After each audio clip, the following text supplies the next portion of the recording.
Assalamualaikum semuanya. Tolong ketua kelas siapkan. Ista'idna Afshus salam. Assalamualaikum warahmatullahi wabarakatuh. Waalaikumsalam warahmatullahi wabarakatuh. Iqra'u basmalah.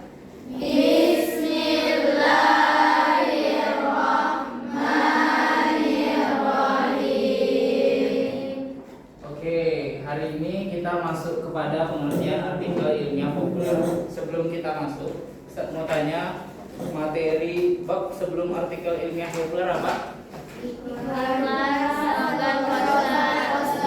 Ada yang tahu iklan? Angkat tangannya. Apa tuh iklan?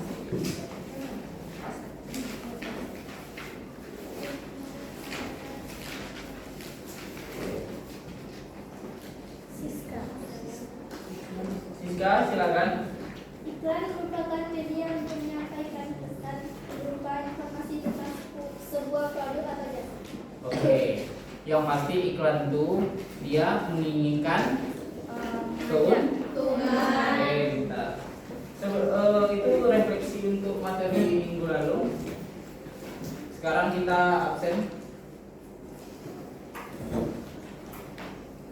Aisyah Zakia, Anissa Amelia, Anissa Lila, Askia Punita, Dira Ainin, Fatima Nurul, Faiza Aulia, Halimah Al-Fajriyah,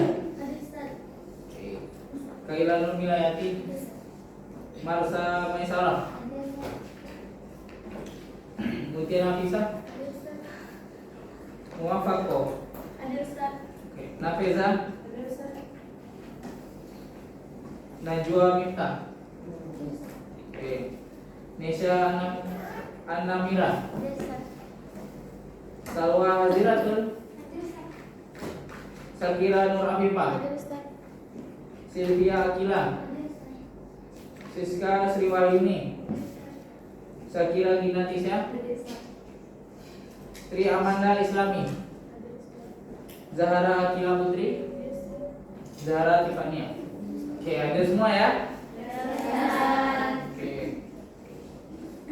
Kita sudah bahas tentang materi minggu lalu. Kita masuk ke tujuan pembelajaran. Saya ambil video dulu ya. Maaf ya. Tujuan pembelajaran kita hari ini adalah mengenal artikel ilmiah populer.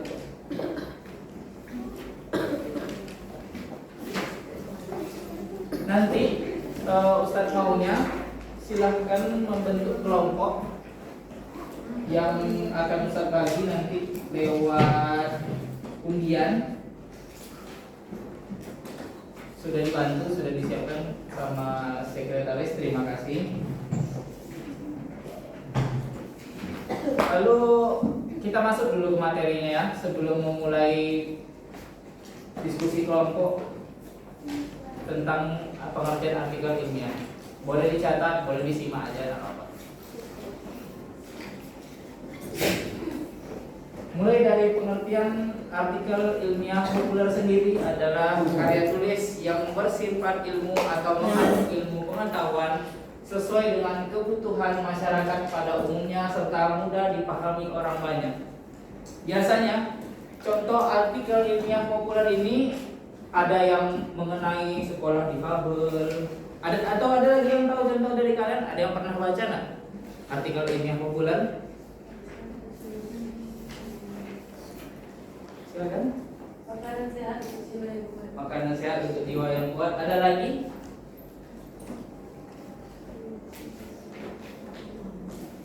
Ada lagi nak kira-kira? atau dia membahas tentang informasi-informasi yang bersifat ilmiah, isinya bisa opini, bisa juga fakta. Yang apa tadi, makanan sehat untuk jiwa yang kuat, biasanya mungkin dia dalamnya membahas tentang makanan-makanan yang berfungsi untuk tubuh, yang baik untuk tubuh, misalnya. Atau dia nanti bahas seperti ini, fungsi protein untuk yang lagi olahraga misalnya. Itu di contoh makanan sehat untuk jiwa yang kuat misalnya. Oke, lanjut. Kita lanjut kepada ciri-ciri artikel ilmiah populer. Yang pertama itu ada pendapat dari penulis. Yang kedua ada bukti. Yang ketiga ada alasan. Yang keempat tentu saja bahasanya mudah dipahami. Kalau bahasanya tidak mudah dipahami, tidak ada yang ingin membaca artikel ilmiah populer itu sendiri. Ya tidak? Ya.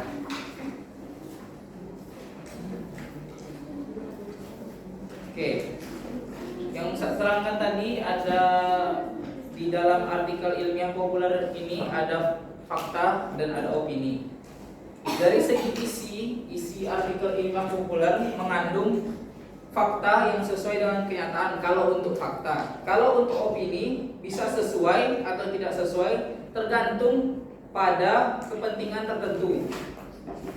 Yang diet tadi risetnya bisa salah, bisa benar juga. Misalnya dia mengemukakan kalau untuk orang diet protein yang dibutuhkan untuk tubuh adalah 1 gram dikali 1 berat badan misalnya.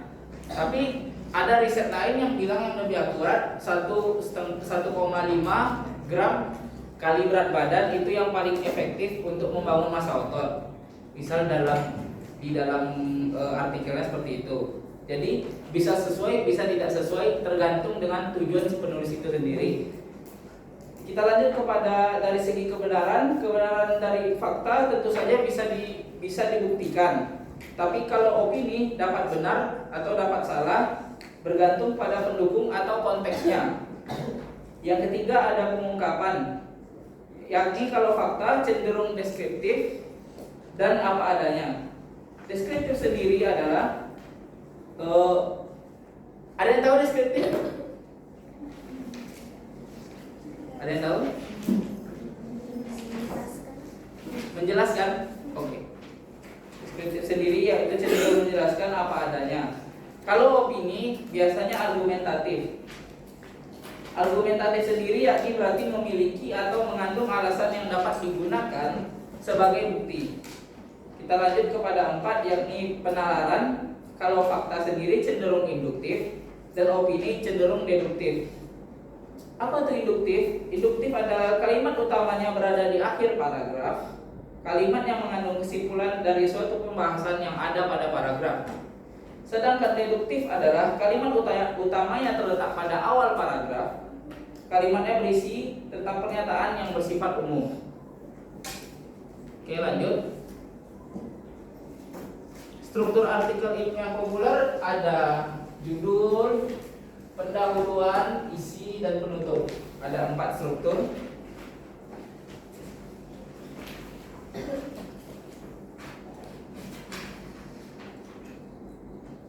Kita bahas satu-satu ya dari judul sendiri. Judul artikel ilmiah populer umumnya lebih sederhana dan menarik, tetapi harus mencerminkan isi dari teks.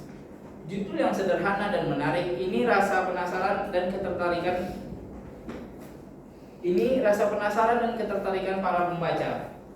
Jadi misalnya kalian butuh tentang apa ya, sabun yang efektif untuk kalian, untuk menghilangkan bau tubuh misalnya, atau ingin wangi sepanjang hari. Jadi kalian pilih sabun, tapi kalian ragu sabun apa yang harus kalian pilih, apa kandungannya. Nah, itu bisa dilihat dari artikel-artikel ilmiah populer.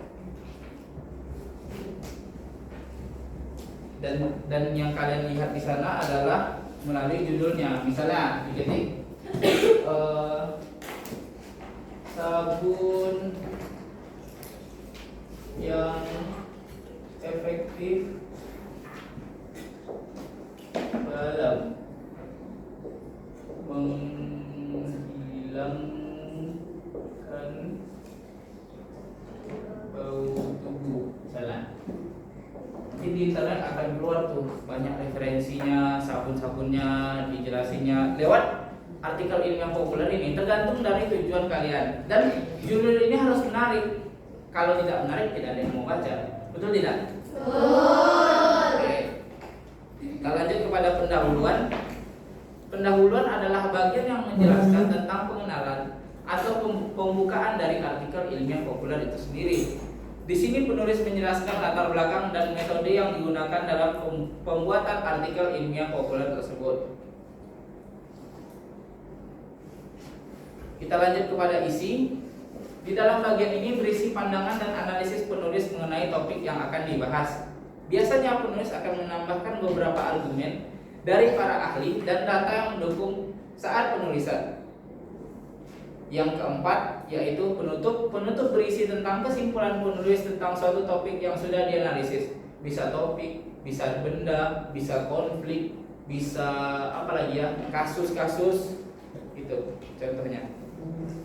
Nah, kita masuk kepada tujuan artikel ilmiah populer.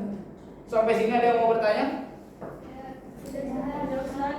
Sudah jelas? Sudah. Alhamdulillah. Lanjut kepada tujuan artikel ilmiah populer. Tujuannya sendiri adalah untuk menjelaskan sebuah ide atau gagasan yang disertai dengan bukti yang meyakinkan. Hasil akhir yang diharapkan seorang penulis. Ciri kebahasaan artikel ilmiah populer itu ada 5. Yang pertama ada nomina atau kata benda. Lalu ada kata ganti orang, ada adjektiva kata sifat, ada verba kata kerja, ada kata ganti bukan orang, dan ada adverbia atau kata keterangan.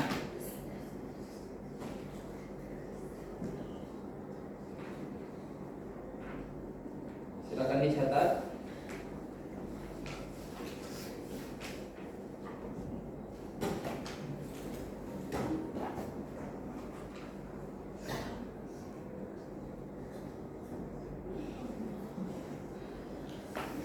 Belum?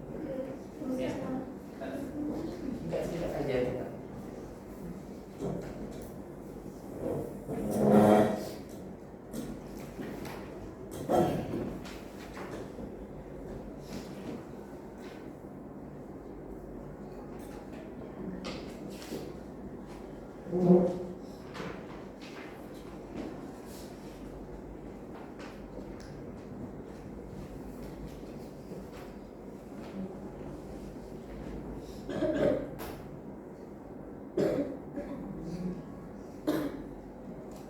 Oke, selanjutnya kita lanjut kepada kata ganti orang. Kata ganti orang di sini ada orang pertama, ada orang kedua, ada orang ketiga. Orang pertama yang berjumlah tunggal yakni ada saya, aku. Jamak ada kami, ada kita. Kata ganti orang kedua kalau dia tunggal ada kamu, anda, engkau, saudara. Lalu ada jamak dengan kata kalian. Kata ganti orang ketiga yang tunggal ada dia, beliau. Beliau biasanya untuk apa? Untuk orang yang oke. Lalu ada jamak ke kata mereka. Lanjut ada kata ganti bukan orang, ada ini, itu, sini, situ, sana. Nomina atau kata benda. Nomina sendiri adalah kelas kata yang menyatakan nama dari seseorang, tempat, atau semua benda yang segala dibendakan. Contoh: buku, pulpen, gelas, sendok, botol, pisau, dan sebagainya. Pensil bisa. Ini apa namanya, nak? Bunga bisa. Tisu bisa. Laptop bisa. Lanjut. Verba atau kata kerja adalah kata yang menyatakan sebuah tindakan, keberadaan, pengalaman, atau pengertian dinamis lainnya. Jenis kata ini umumnya menjadi predikat dalam suatu kalimat. Misal, memakan, menulis, membaca, menjatuhkan, mengumpulkan, memotong, menebang, memasak, menjahit. Apa lagi? Ada lagi contohnya? Memakan, ada. Menulis, melukis, menari, ya. Di awalan mencintai itu kata kerja atau kata sifat ya? Kata sifat. Melukis ya. Mengaji,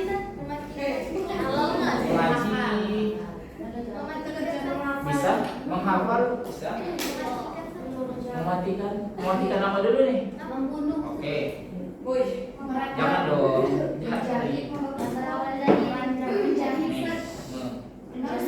Menjahit bisa.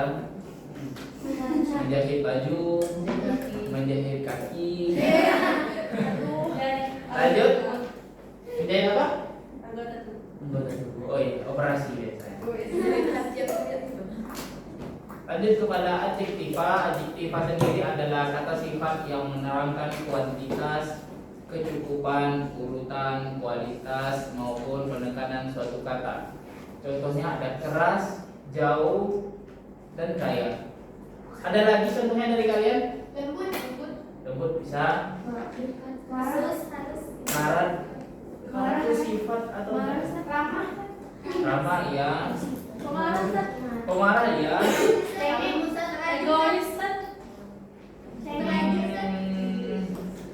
Itu ke arah sifat manusia nggak? Sifat manusia. Keras, jauh, kaya, tinggi bisa, miskin bisa, cair, iya bisa, menguap, membeku, apalagi menyublim,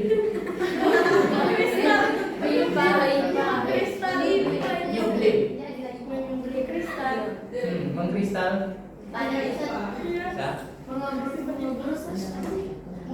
melebur, apa tuh? Kalau melebur, mengempun bisa nggak ya? Bisa. Menguap bisa nggak? Apa tak jadi ini dia nanti? Jadi kata kerja dia nanti.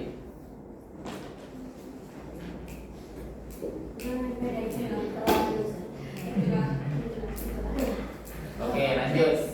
Kita kepada kata keterangan, ini adverbia. Adverbia sendiri adalah kata yang memberikan keterangan kepada kata lain, seperti adjektiva yang bukan nomina. Apa tuh nomina? Kata benda. Oke. Contohnya ada sangat, amat, tidak. Oke. Terima kasih, sampai segitu saja materi kita hari ini untuk mengenal artikel ilmiah populer itu sendiri. Sekarang tugas kalian adalah mencari informasi yang terdapat pada paragraf yang sudah saya sediakan, berkelompok dengan cara undian. Mulai dari sini. Silakan. Dulu aja.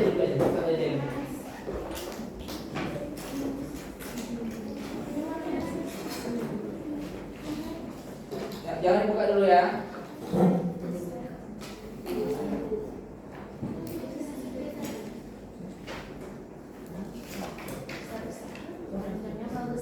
Bagus kali, siapa buatnya? Wis.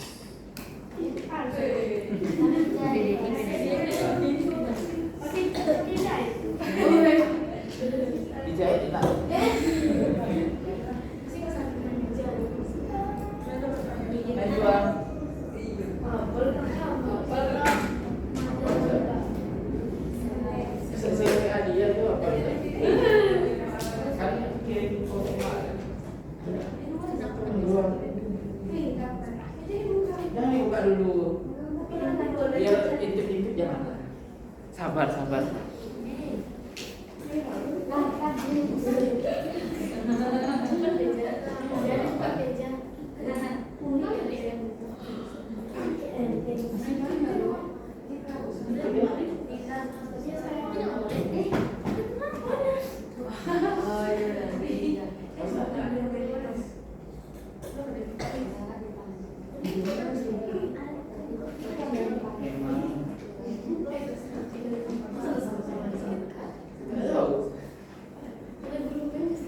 Mungkin karena gulungan.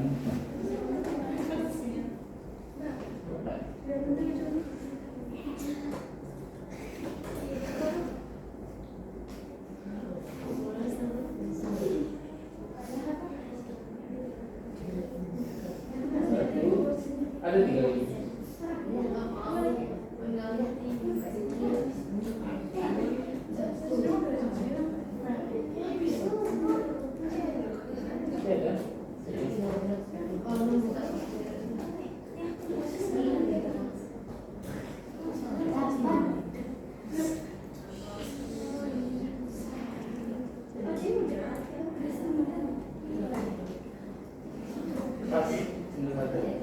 Oke, silakan dibuka.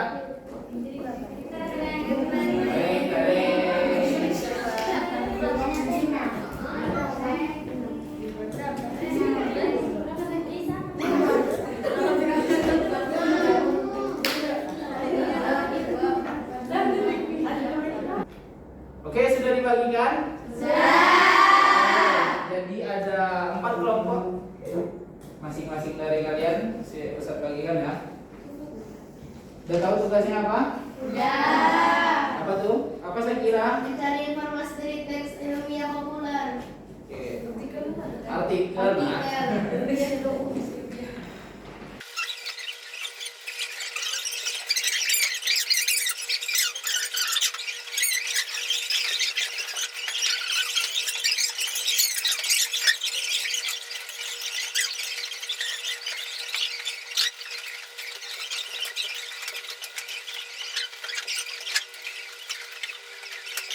Boleh. Tugas kelompoknya udah? Udah. Majulah dari kelompok inilah. Kelompok sekolah inklusi kan kalian? Boleh maju silakan. Kelompok 2. Sekolah inklusi.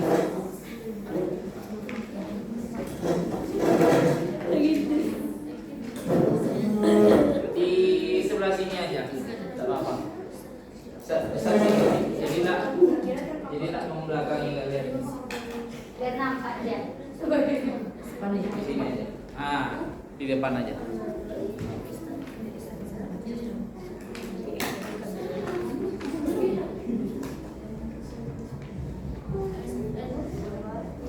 Assalamualaikum warahmatullahi wabarakatuh. Waalaikumsalam warahmatullahi wabarakatuh. Kami dari kelompok interaksi peserta difabel dan disabilitas akan mempresentasikan informasi yang kami dapat dari artikel ilmiah populer yang berjudul Interaksi Peserta Didik Difabel di Sekolah Inklusi.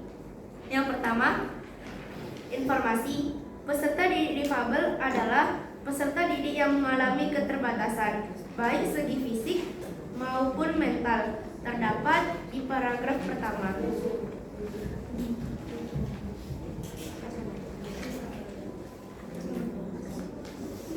Informasi kedua, difabel adalah bentuk halus untuk menggambarkan kondisi seseorang yang mengalami disabilitas atau keterbatasan. Terdapat di paragraf pertama.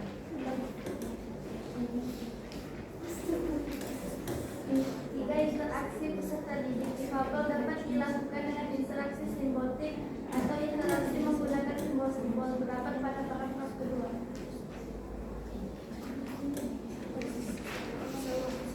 Layanan ini tidak hanya dari guru pendamping, tetapi juga dari semua pihak yang ada di sekolah. Terdapat di paragraf kedua.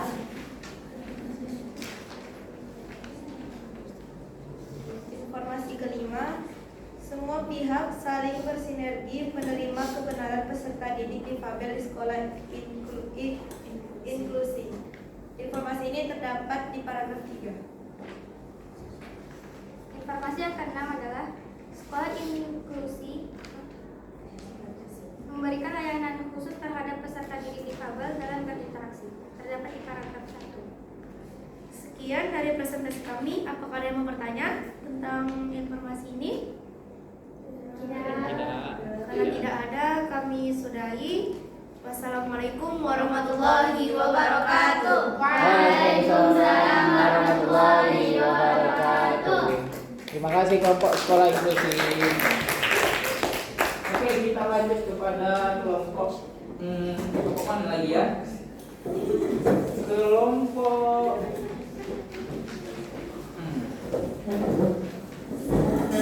kelompok makan sehat. Sudah bisa maju? Sedikit lagi atau gimana, bagaimana? Sudah?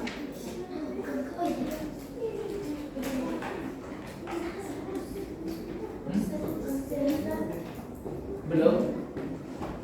Yang kelompok inilah.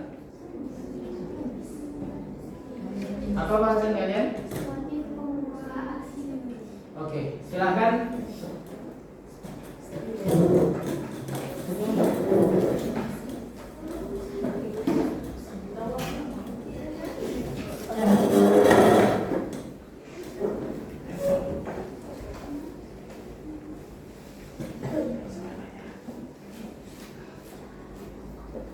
Assalamualaikum warahmatullahi wabarakatuh. Waalaikumsalam warahmatullahi wabarakatuh. Perkenalkan, kami dari kelompok pembuka aksi menulis akan menyampaikan hasil diskusi kami. Informasi pertama, menulis merupakan suatu perbuatan yang sentral dalam dunia akademik. Keproduktivitasan seseorang di dunia akademik diantaranya menulis. Informasi tersebut terdapat di paragraf pertama. Informasi selanjutnya, lingkungan sangat berpengaruh terhadap keterampilan menulis peserta didik. Informasi tersebut terdapat di paragraf kedua. Informasi ketiga, lingkungan tersebut memberikan kontribusi yang baik terhadap siswa dalam menulis, maka keterampilan menulis akan berkembang dan bisa melekat dalam jiwanya dan juga sebaliknya. Terdapat di paragraf ketiga.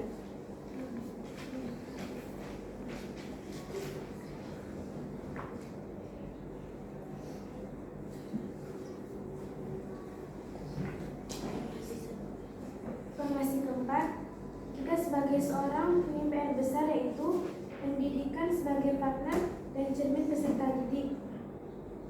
Terdapat pada paragraf keempat.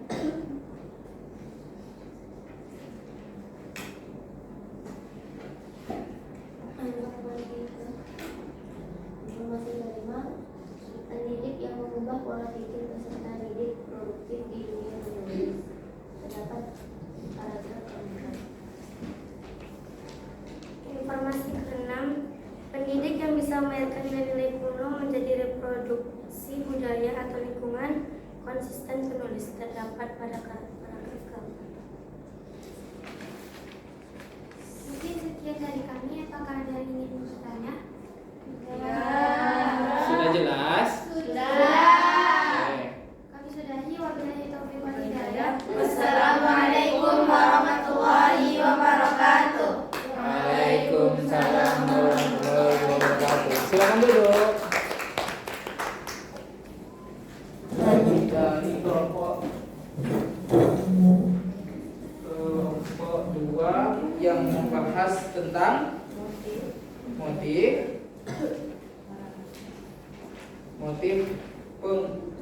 pengunggah aksi menulis.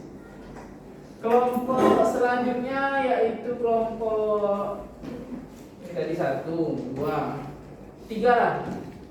Kelompok 3, silakan maju.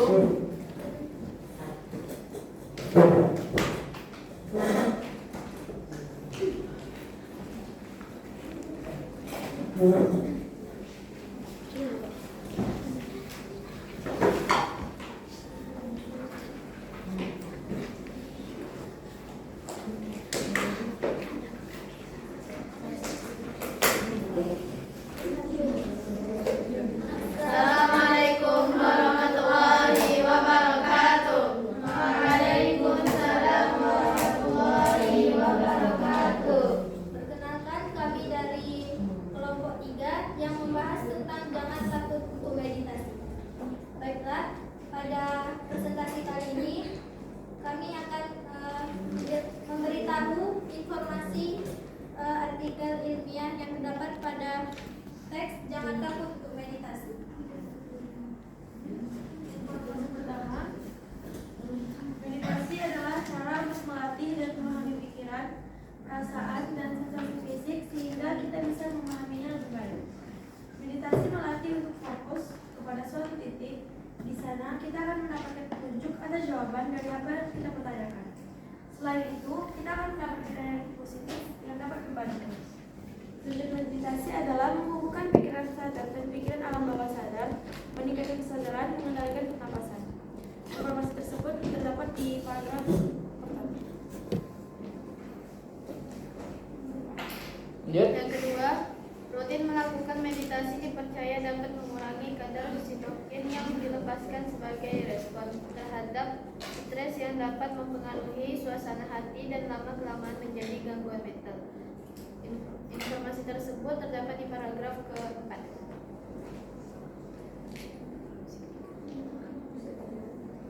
Ketiga, salah satu cara mengendalikan emosi adalah dengan melakukan meditasi. Informasi tersebut terdapat di paragraf ke-5. Informasi yang keempat, melakukan meditasi membuatmu lebih rileks dan tidak mudah stres sehingga tekanan darah akan tetap stabil. Informasi tersebut terdapat di paragraf ke-6. Informasi kelima, meditasi dapat menangkal penjahat dan infeksi yang terdapat di paragraf ke-7. Informasi ke-6, meditasi dapat meringankan nyeri pada penderita kanker. Terdapat di paragraf ke-8. Baiklah, ini saja yang dapat kami sampaikan. Apa ada yang ingin bertanya? Sekian yang dapat kami sampaikan. Semoga apa yang kami sampaikan dapat kita pahami bersama. Wabillahi taufiq wal hidayah. Wassalamualaikum warahmatullahi wabarakatuh. Waalaikumsalam warahmatullahi wabarakatuh. Terima kasih. Silakan duduk kembali. Oke, kelompok terakhir. Silakan. Boleh.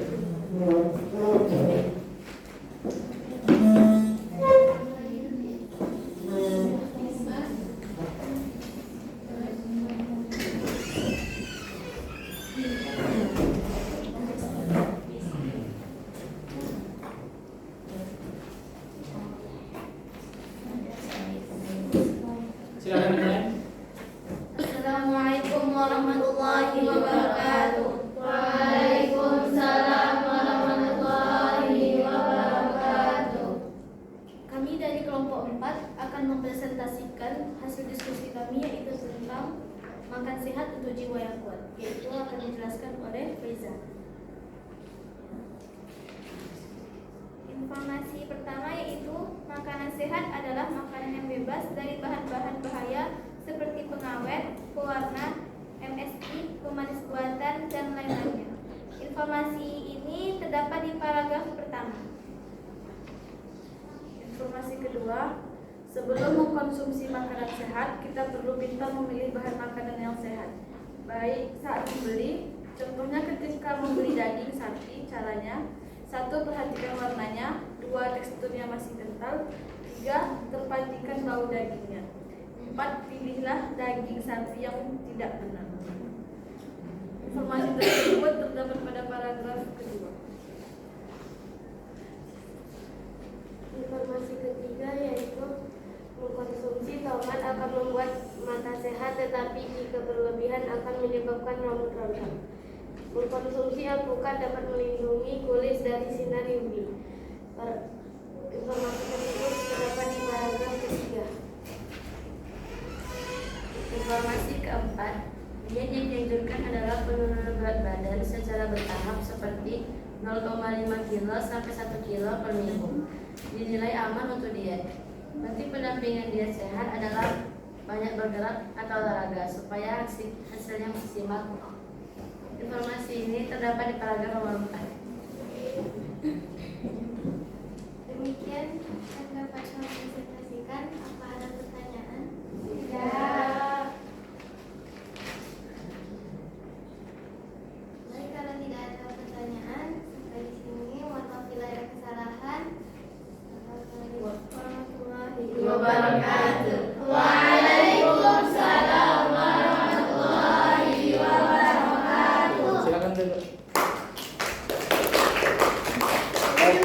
Tadi sudah 4. Bagus tuh. Artikel yang terakhir adalah makanan sehat untuk jiwa yang kuat, yang mendeskripsikan tentang bagaimana penurunan berat badan dalam seminggu dengan batas berapa tadi? 0,5 sampai 1 kilogram. Kenapa begitu? Karena 0,5 sampai 1 kilogram adalah batas paling sehat untuk penurunan berat badan. Tapi di dalam kondisi tertentu ada beberapa atlet yang misalnya ingin menurunkan berat badan. Biasanya nih atlet yang berhubungan dengan tarung. Misalnya ada atlet MMA atau boxing, dia nih main di kelas 69 kg misalnya. Jadi dia harus berada di kelas 69 kg, paling mentok beratnya itu ada di 69,5 kg. Mau tidak mau dia harus diet ekstrim dong. Misalnya dia berat di 79, dia harus 10 kilo tuh nurunin berat badannya. Itu sebenarnya tidak sehat. Cuman karena dia profesional dan diawasi oleh dokter, itu boleh-boleh saja. Ini khususnya untuk atlet. Kalau untuk kita misalnya untuk ustadz, tidak boleh seperti itu.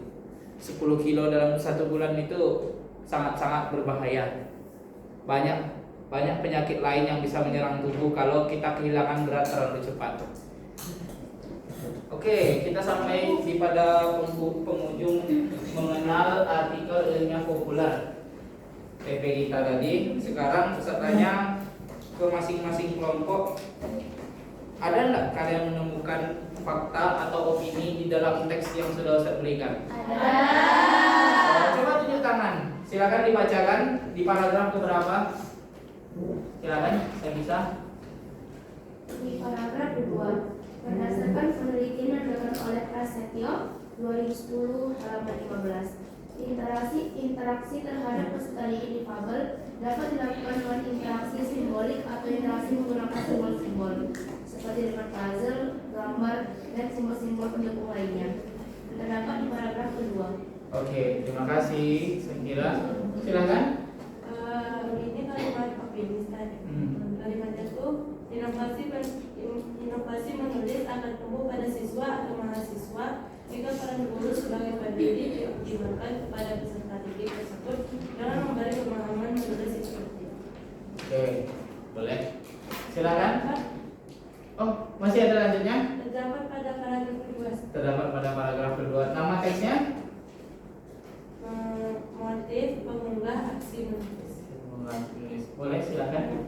Dari teks Jangan Takut untuk Meditasi terdapat fakta, yaitu di paragraf kedua, dilansir dari alloc.com, ada banyak manfaat meditasi.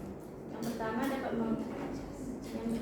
mengelola stres, kedua dapat mengatasi gangguan kecemasan dan depresi, yang ketiga dapat mengendalikan emosi, yang keempat menjaga kesehatan jantung, yang kelima dapat memperkuat sistem kekebalan tubuh, dan yang keenam dapat mengurangi rasa sakit. Oke, terima kasih kelompok 3 dengan judul artikel Jangan takut untuk meditasi. Jangan Takut untuk Meditasi. Silakan kelompok 4, apa yang kelompok 4 dapatkan dari teksnya?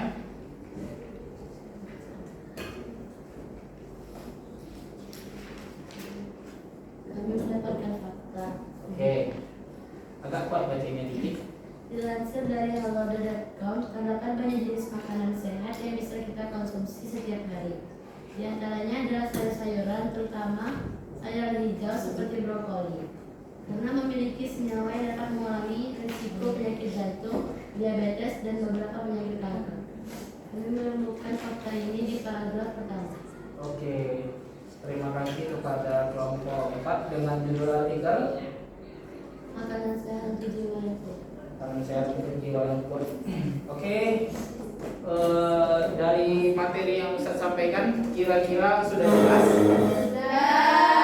Apakah sekiranya ada pertanyaan untuk materi kita hari ini? Tidak. Oke, Ustaz simpulkan dari tadi yang pertama yang kita bahas adalah apa tadi awalnya? Kita masuk ke pengertian artikel ilmiah populer. Terus kita ada ciri-cirinya juga membahas, ada pendapat penulis, ada bukti, ada alasan, ada bahasa bahasa yang mudah dipahami. Terus kita juga membahas tentang struktur. Apa aja isi struktur? Oke, setelah itu ada tujuan dari artikel ilmiah populer itu sendiri. Ya, selanjutnya ada ada 5 apa saja? Ada 6. Ada 6 apa saja? Kata ganti orang, Kata ganti orang, kata kerja, kata sifat, kata keterangan. Oke. Ada kata ganti orang itu ada apa saja? Kata ganti orang pertama, Kata ganti orang ketiga. Ada kata ganti bukan orang, ada kata benda yaitu nomina, ada kata verba, kata kerja, dan ada kata adjektiva yaitu sifat. Dari itu semua adalah pembangun atau tujuan dari pembuatan artikel ilmiah populer, isi-isi ciri kebahasaannya ya, Mas Ustadz. Terus bagaimana cara mengumpulkan data dalam menulis artikel ilmiah populer? Ada 3 caranya. Yang pertama ada mewawancarai, ada sumber kuesioner, dan yang ketiga adalah membaca tulisan orang lain. Dari mana, Ustaz? Biasanya dari Google Cendekia atau artikel-artikel yang sudah membahas tentang pengetahuan tersebut. Nah, sampai situ saja materi kita hari ini. Semoga dapat dipahami, semoga jadi berkah bagi kalian. Terima kasih sudah mendengarkan. Wabillahi taufiq wal hidayah. Assalamualaikum warahmatullahi wabarakatuh. Waalaikumsalam.